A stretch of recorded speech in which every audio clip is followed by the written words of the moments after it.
What's good, everybody? It's me, then. We're here back with part 7 for What If Naruto Had Anti-Chakra. If you guys have not already, please make sure to go check the top right-hand corner for the playlist so you can catch up on the previous parts before coming back to this video. Anyway, if you have not already, please make sure to subscribe to my channel for more videos like this from me on anime content. Comment down below what you think of the video after you're done watching it. And enough of that, let's just get into this part for part 7 of What If Naruto Had Anti-Chakra.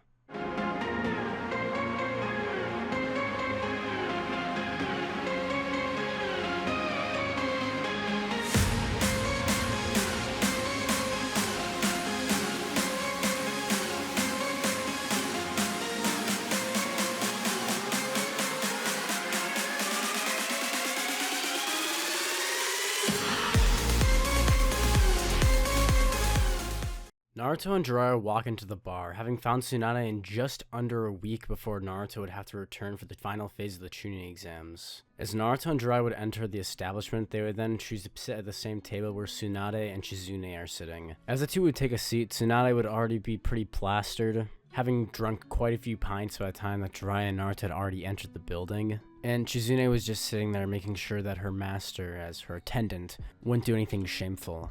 As Jiraiya and Naruto take a seat, Chizune would look across before recognizing Master Jiraiya. Tsunade would hiccup as she looks across the table, seeing a blurred image of Jiraiya. Jiraiya, what are you doing here? Jiraiya would laugh, saying Tsunade is the same as always, telling her that he had his friend here, wanted to bring her back to the village to heal a certain someone. Naruto would be watching when he asked Jiraiya if this is really one of the legendary Sannin, and if this crazy lady could actually heal Sasuke. Tsunade would hiccup as she then asked if this kid's really serious, saying he'll take it outside with her. In this version, Naruto's less pissed because in this version, they're not going to find Tsunade to become the next Hokage. They're finding her in order to heal Sasuke a little bit earlier before they would have had to in the original. Naruto would tell her that he doesn't really want to fight her, but Tsunade would insist, saying, if you really think that I'm not a Sannin, I gotta prove it to you. As Tsunade pulled herself up, saying she could use the cold air. Jiraiya and Chizune would watch as Naruto would be forced to fight Tsunade, with Jiraiya telling Naruto that he's got this, giving a thumbs up. I'm just glad she doesn't want to fight me right now. Jiraiya would be thinking as he gives a smile and thumbs up to Naruto. Naruto would scoff, saying, that's enough of your games, pervy sage. Alright, Grandma, let's do this. Tsunade would laugh as she then punches the ground with her full medical ninjutsu strength, causing what would seem like an earthquake. Naruto would fall backwards onto his butt before he pulled himself up, using his katana to stand up straight. Damn, she hits hard. That's unexpected. Tsunade would suddenly come rushing forward as she used a fast step, moving towards Naruto. Naruto could react to this though, as she wasn't too fast for him to see. Naruto quickly recovers, using the blunt end of the sheathed katana and whacking Tsunade on the back of the head. Tsunade would stumble forward, saying that was like a bug, as Naruto would then land back on the ground. Tsunade would go for another punch, but this time Naruto's ready for it, as Naruto reaches his left hand out, charging Anti-Chakra into it, strengthening its durability as well as boosting its defense and offense against Chakra. As Tsunade's fist collapses into Naruto's hand, suddenly she'd be shocked, as her hand begins to revert to the older looking hand from when she's not using the transformation jutsu. All the chakra in her hand was removed, as Naruto uses Anti-Chakra to negate it. Her punch would have been made weak, as Naruto then throws his own. Anti-Chakra, here we go. Naruto would switch his Anti-Chakra into his right hand as he throws a right hook, throwing it just as Tsunade reacts in time, lifting up her left leg and catching the blow before it can hit her in the gut. Tsunade would take the blow to her thigh as she then winces, falling back, before the transformation jutsu and her chakra begin to flow into those chakra points again. Her hand and leg would de-wrinkle themselves as they go back to their normal look, when she then flexes her hand, realizing the chakra's back. That's not the gentle fist, she'd be thinking. First off, if he actually knew the gentle fist technique, then my chakra points shouldn't regenerate for at least a few minutes. And that sensation. We have a small flashback seeing her hand wrinkle up. It's like a sponge was draining all my chakra. It didn't feel like it was getting a door blocked off like it usually would from a Hyuga's attacks. And also, there's the other problem of him not even having a Byakugan. What the hell is this? I can't sense anything from him. It's like he's a walking corpse. Something Tsunade had not noticed was the seal that Naruto had placed on her leg. Naruto would suddenly raise his right hand. She wonders what he's going to do. Seeing he's about to bite down on it, she'd be ready to use her summoning as well. He's really going to use a summoning here in the city? Just as Tsunade is preparing her own summoning by biting on her thumb, Naruto would go first, as the drop of blood would drop from Naruto's thumb. Suddenly, time would begin to slow down. Tsunade sees it. The red drop of blood falling from Naruto's hand, as the blood would then suddenly begin to turn black as it comes into contact with the chakra in the air. Tsunade's eyes would widen as she realizes what he has. That wasn't the gentle fist technique. That's the rare chakra form of Anti-Chakra. Just as she's about to say the last word in her mind, suddenly she'd feel something hit her. Naruto disappeared from her vision as she looks down, realizing, he got me. Naruto had used his reverse summoning jutsu to summon himself to where exactly Tsunade was, as he threw a punch at that exact moment, imitating the flying Raijin. Just as Tsunade is prepared to throw another punch down, she feels her chakra beginning to leave her lower torso, as Naruto suddenly teleports above her, a kunai being there. No way. In Naruto's hand, we see a black ball begin to form, a dark energy. Yamianshin, Naruto would say. Just as Naruto is about to hit her full force of his anti-chakra, suddenly something would change. As Tsunade's speed and strength, everything would increase. Just as Naruto slams the Yamianshin into Tsunade's back, it would do nothing. What the hell, Naruto would be thinking? The damage that Tsunade took had healed instantly, as her chakra was being focused into her Byakugo seal which she had activated. This kid's a genin, huh, Jiraiya? I've never met anyone his age before ever who's so powerful. His speed and technique, she would realize this is Minato's son, the 4th Hokage's. She'd easily dodge out of the way from Naruto's secondary attack. Naruto would be shocked. That should have been the end. I should have won. What the? Just as Naruto's brain's about to catch up with his body, suddenly Tsunade's fist would hit Naruto in the chest, sending him flying as he slams into a building. Tsunade would deactivate her Byakugo seal as Naruto's pretty much passed out, with Tsunade breathing heavily, saying that was actually a really good fight. Jiraiya would laugh, saying that a child got her to get pushed so far to use that technique. Tsunade would tell Jiraiya to shut the hell up. You're the one who brought him here, so you obviously know how powerful he is either way. Anyway, I think I'm pretty sobered up now. What did he want anyway? Jiraiya would then explain to Tsunade what Naruto had come searching for her for, saying that his friend Sasuke had been injured on a mission, Sasuke Uchiha, and that not just for Naruto's sake, but the village had been hoping to bring her back to save him as well, since the deal they had with Itachi. Tsunade would nod understanding, as she says to grab the kid and then they can go. Jiraiya would pick up Naruto, who was already beginning to come back with his anti-chakra refilling.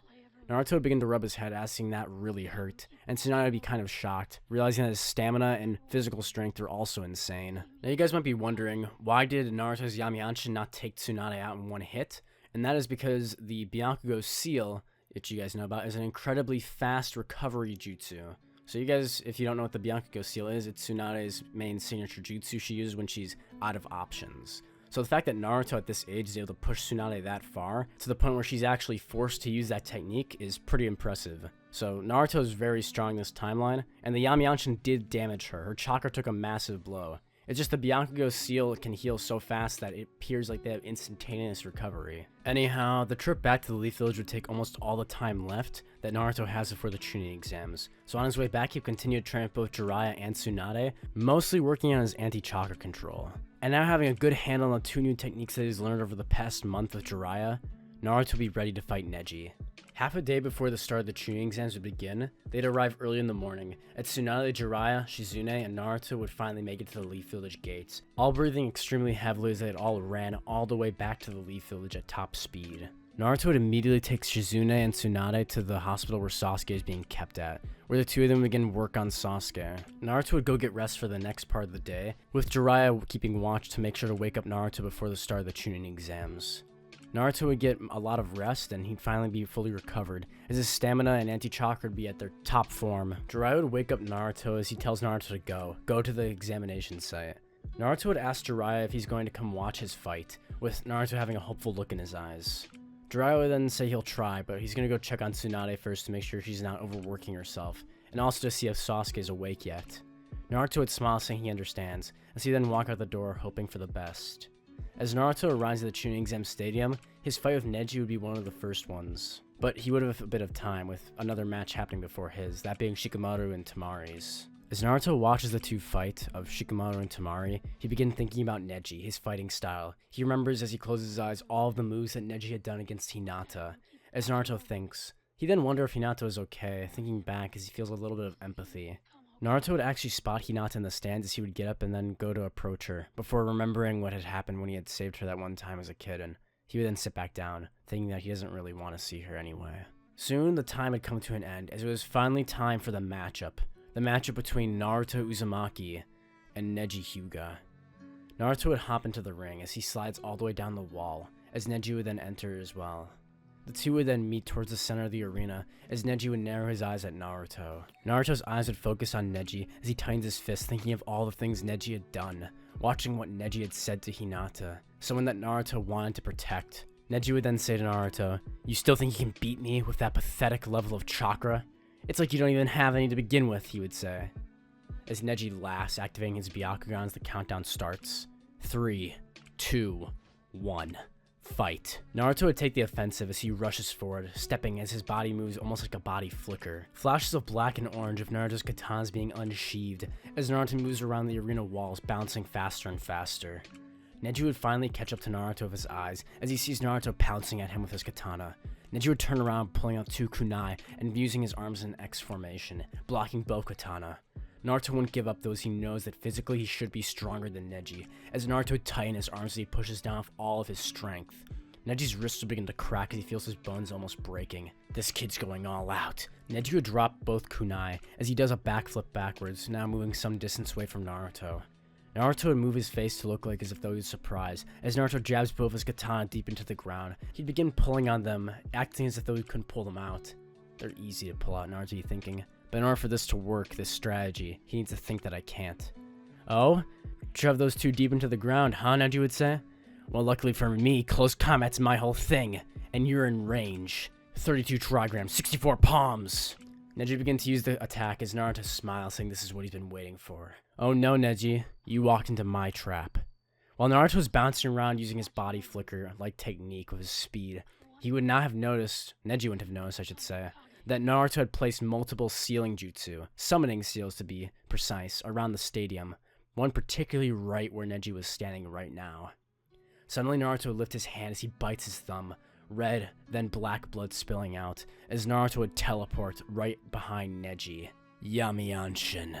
Suddenly the entire crowd would be shocked as winds begin to spin around, as the dark orb known as the Yamianshin would appear in Naruto's hand, his anti-chakra now outside of his body. The light in the air would actually seem to bend, as Naruto slams it into Neji's back. Neji, unlike Tsunade being able to defend or block against this, Neji's spine and ribs would begin to twist in pain, as Neji would scream as blood begins to spurt from his back. As Neji goes flying forward, his skin already beginning to decay from the death energy. Neji would be on the ground as he begins to pull himself up, saying he's not going to lose to a weakling like him. Naruto, before the announcer can say anything, would help Neji up as he grabs him by the collar and throws him up against the stadium wall. As Neji tries to scream that he gives up, Naruto would take his hand and cover Neji's mouth, making it so Neji can't say a word.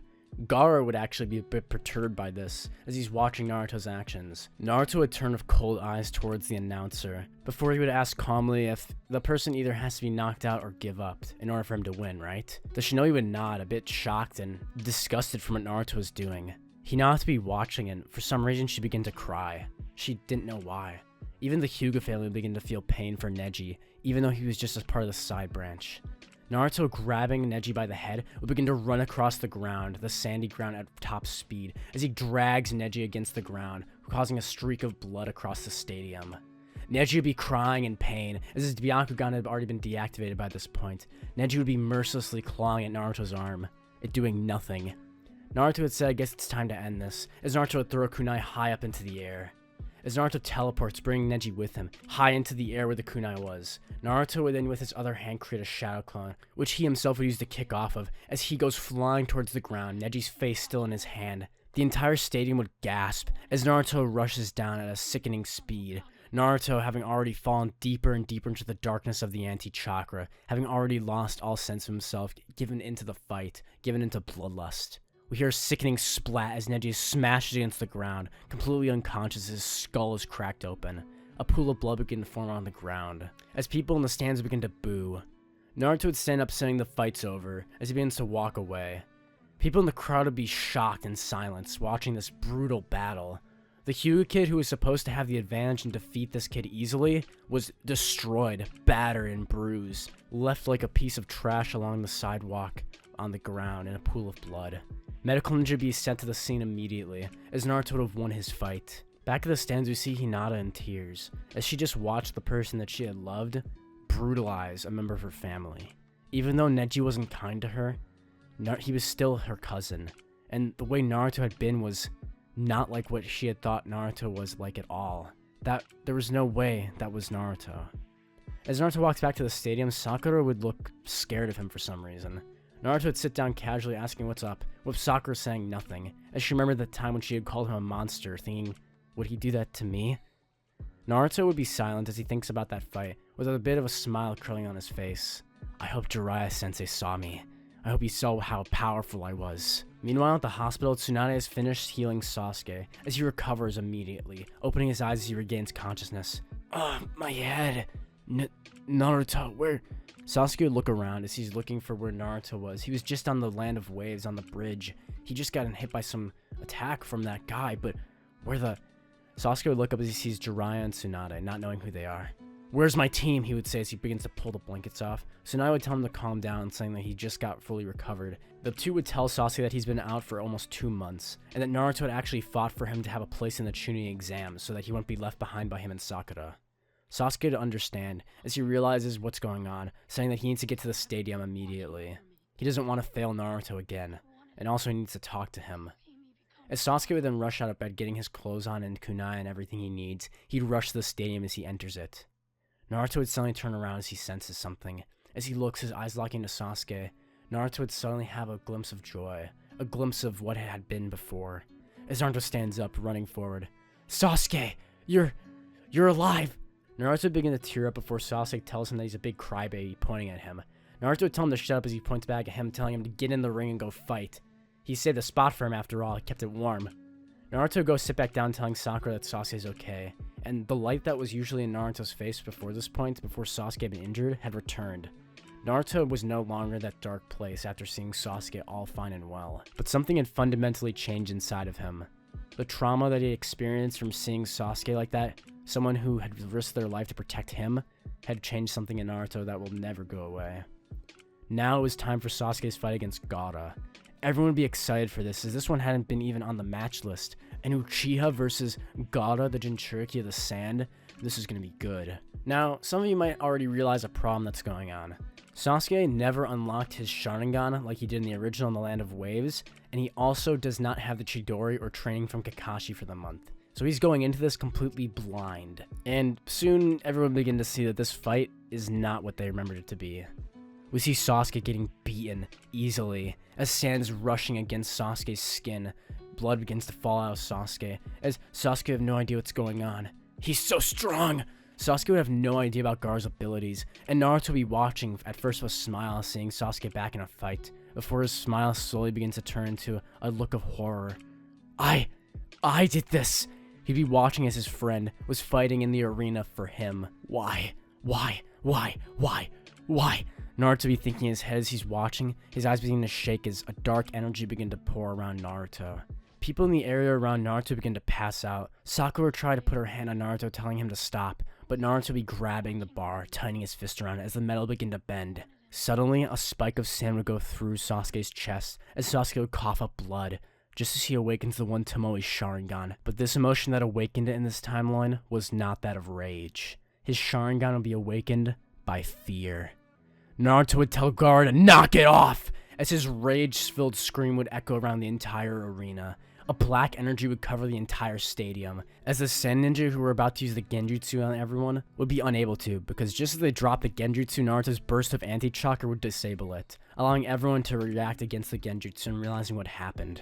As Naruto's wave of Anti-Chakra hits into Gaara and his sand all deactivates, Gaara would go mad, as the one tails inside of him begin to take over him. Sasuke would be on the ground, bleeding and dying, and this scene that Naruto remembered so well from the Land of Waves was happening before his very eyes. Sasuke! Naruto would think in his mind. Almost without thinking, Naruto would have been on his thumb. As the blood would begin to turn black, he teleporting right above Gaara, on a seal that he had placed on the tree in the stadium. I said, knock it off! Naruto would begin to have an animalistic rage engulf him, as Sasuke would be watching as Naruto pounces from the tree, shattering the wood beneath his feet, as he creates a large Yamianshin, filled to the brim of a humongous amount of Anti-Chakra. Gaara would dodge out of the way, as the Anti-Chakra slams into the ground, causing the entire floor of the arena to shatter into dust, as the sand, earth, ground would all crack, almost like an earthquake. Naruto turned around as his anti-chakra and QE chakra pools were beginning to fight each other for control. Naruto's eyes would begin to flash between blue, black, and red, as rage would completely overthrow any of Naruto's emotions. These two mad-like animals would begin to fight. Suddenly the sand and sound ninja began to descend on the crowd, as a huge fight began to break out.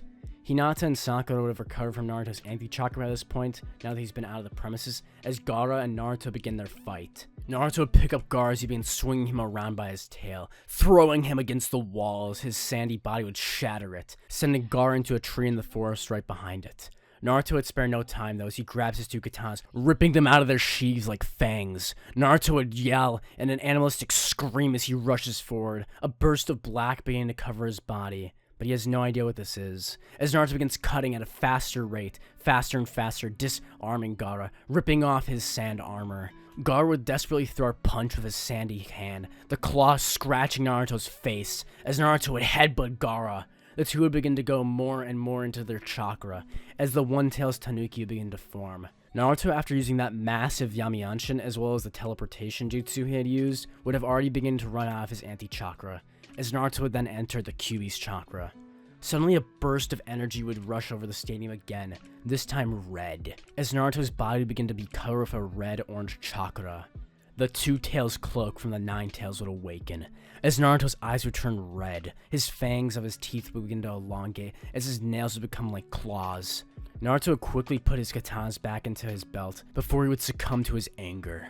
Suddenly the two-tailed beast Jinchurikis would be fighting, clawing at each other, almost match to match, as Gaara and Naruto's bodies would begin to fight at a much higher level than anyone had ever seen before. The outside of the arena was beginning to look like a wasteland, as Naruto would create for the first time a Rasengan. Using the Kyuubi's chakra, the Vermilion Rasengan would be created, as Naruto snarls at the Tanuki. This would be when Gaara would begin to use his own attack, using sand to cover Naruto's body now that he doesn't have an anti-chakra to protect himself. Naruto would roar in rage as he bursts out of the chamber of sand using his chakra, rushing at Gaara with the Rasengan. Rasengan! As he slams the Rasengan to Gaara's body, Gaara would cough up blood as the sand around Gaara begins to fall. Naruto would begin to punch Gaara over and over again with his Kyuubi-enhanced power. His fists, which are already superhuman levels from his training, being enhanced by the Kyuubi's raw strength. At this point, the fight between the Leaf, Sand, and Sound Shinobi would begin to wind up, as the Sand and Sound were beginning to lose since the Genjutsu had failed. Many of the Genin were coming out to watch the fight between Naruto and Gaara, as Naruto was pretty much ripping Gaara apart. Kankuro and Temari would try to intervene, with Naruto giving them a look, as Gaara would do the same. The two beasts' eyes looking at the two siblings would cause them to stop in fear, as they then go back to ripping each other apart. Gaara's sand being ripped from his body by Rasengans over and over again, causing him to bleed and lose his stamina. And Naruto's Kyuubi cloak not protecting him in the same way as Anti-Chakra could, getting attacked by the sand over and over again before regenerating from the Kyuubi's chakra boost. The two beasts would keep fighting for almost an hour, but finally the two would begin to run out of chakra, with the Nine-Tails obviously giving more to Naruto to beat the One-Tails. Gaara would slump over as he's knocked out, falling to the ground. The battle of endurance having been won, Naruto would begin to steam, as all of his wounds had begun healing faster, as the Kyuubi's chakra was just about to run dry. Naruto and Gaara both pass out as they fall to the ground. Naruto had won. Meanwhile, elsewhere, a different plot was taking hold. Due to Naruto's anti-chakra abilities in this timeline, a few events had actually taken place now that were different. Those being that Jiraiya, Tsunade, and the third Hokage would all be in the Leaf Village at the same time. Orochimaru isn't so arrogant to think he can beat the third Hokage, Jiraiya, and Tsunade all in one fight. Even he knows that he can't do that, so instead he'd go for the different target. When the fighting had happened, something would slip into the arena, and prey upon Sasuke's wounded body. First, Orochimaru would imprint on Sasuke the curse mark, as he would then grab Sasuke and begin to take him away, back to the land of sound. At least one of his targets had finally been secured. He'd have to take down the third Hokage a different day. It's not possible right now, the situation had changed. Naruto, who was knocked out, would have no idea that his friend was being kidnapped, as Naruto had been unconscious, deep inside with darkness within himself. If you guys want to see the next part for What If Naruto had Anti-Chakra, make sure to hit the like button, comment down below what you thought, and subscribe to the channel for more videos like this. This part got really brutal, but this version, this What If of Naruto is going to be really dark, which I hope you guys can see by now. There's going to be a lot of stuff going on in the future that's going to be different. A lot of events are going to change because Naruto's personality is different in this timeline. But anyway, I really enjoyed that part, so I'll see all of you guys in part 8. Goodbye.